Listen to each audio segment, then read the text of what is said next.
We don't know how it happened, but there's a wild chicken in our yard. Wild in the fact that I think he ran away and he asked the neighbors, and basically he's here. So, but he's been coming around, and he visits our chickens sometimes. He's just a mutt,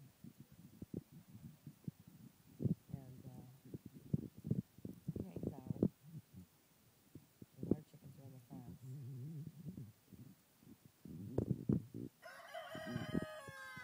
Morning, guys. There's the little chicken. He's just, there he goes.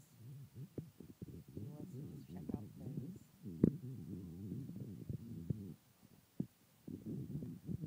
So he's the visiting chicken. Time.